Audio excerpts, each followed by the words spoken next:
Optimizem na borzah ne pojenja, tudi četrtletje, ki se končuje, je bilo namreč pozitivno na kapitalskih trgih. Delnice razvitih držav so pridobile v povprečju 4%, medtem ko delnice držav v razvoju polovico manj. Situacija na obvezniškem trgu je bila nekoliko mešana. Državne obveznice so izgubile približno 0,5%.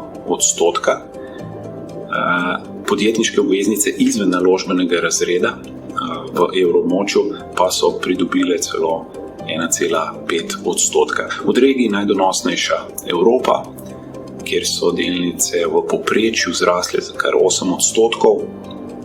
Najdonosnejše panoge v Evropi so bile nepremičnine, osnovne potrošne dobrine in pa zdravstvo. Med naložbenimi razredi lahko omenimo tudi rast cen surovin. Dva dejavnika sta poganjala to rast. Prvič obnavljanje, lahko rečemo intenzivno obnavljanje zalog s strani podjetij, in drugič obstoj nekaterih ozkih grl v nabavnih verigah.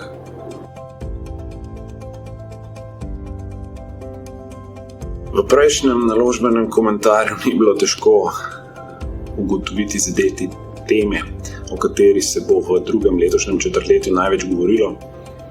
Govorim seveda o inflaciji, ki je v aprilu in maju, s tem, ko je dosegla 5% in več v nekaterih državah večjih, dosegla ravni, ki jih v preteklosti nismo bili vajeni.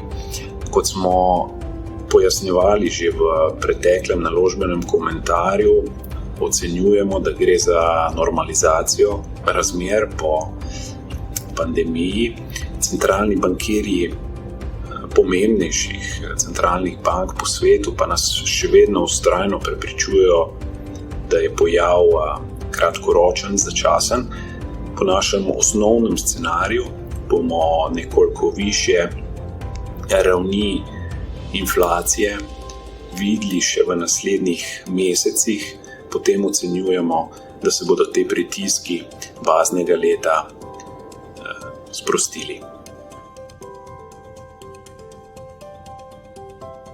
Četrtletje, ki se zaključuje, je postreglo z eno najvišjih gospodarskih rasti v zgodovini. Ocene za evroobmočje in Združene države Amerike dosegajo celo 13% na letni ravni. Z tega vidika ohranjamo naklonjenost delnicam kot najprivlačnejšemu naložbenemu razredu. Znotraj delnic vidimo več priložnosti v Evropi in Združenih državah Amerike.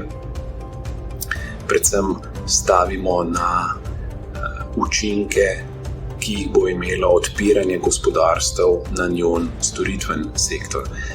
Znotraj sektorjev prav tako ohranjamo ciklično alokacijo v najširšem smislu, se pravi od potrošnih dobrin, informacijske tehnologije, pa tudi do surovinskih sektorjev, kot sta energija ter materiali in surovine.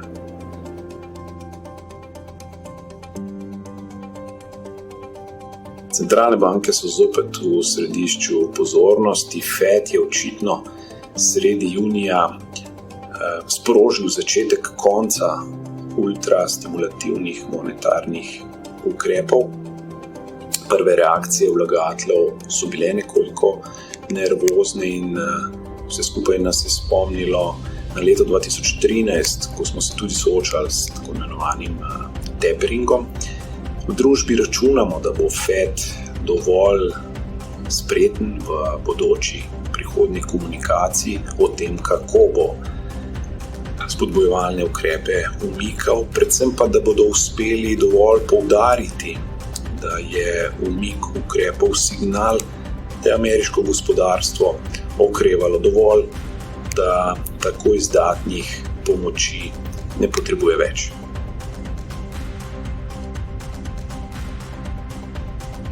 Pred nami so poletni meseci, ko se praviloma dogajanje na kapitalskih trgih nekoliko umiri.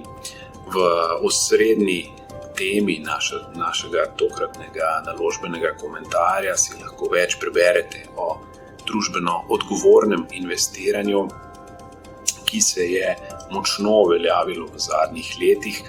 Kolega Vid vam bo razkril par zanimivosti iz prispevka. Jaz pa vam v imenu družbe želim prijetno poletje. Vabim vas, da si v tokratni osrednji temi preberete članek na temo družbeno odgovornega investiranja.